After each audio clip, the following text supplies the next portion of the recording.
जो अपने पति के साथ नदी के किनारे एक गांव में रहती थी। एक दिन उसका पति नदी में स्नान करने को गया।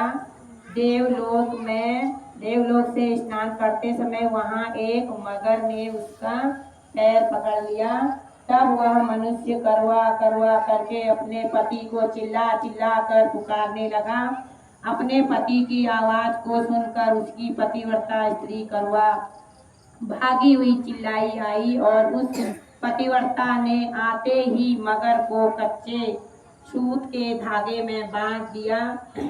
मगर को बांधकर वह अपने पतिव्रत धर्म के बल से यमलोक में पहुंचकर यमराज से बोली, हे भगवान, मेरे पति को मगर ने पकड़ लिया। इस अपराध में आप अपने बल से मगर को नरक में डाल दो।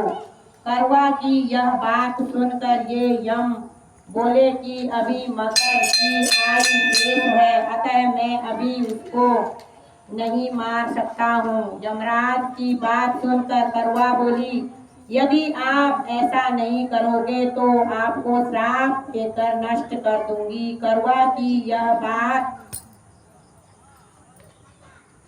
की यह बात उसके पति को यह बात सुनकर यमराज भयभीत हो गया।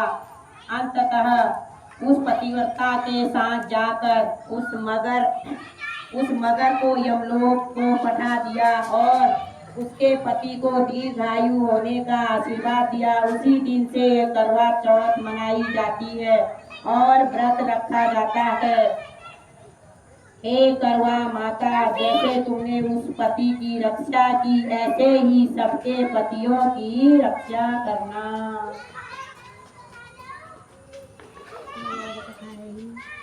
लाई किताब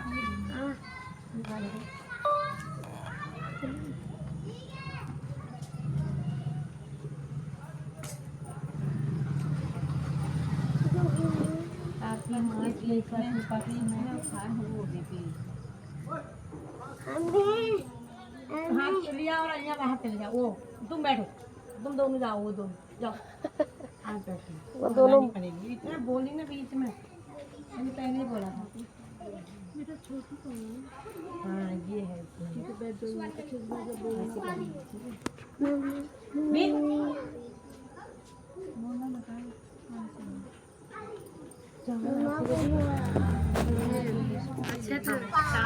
ये है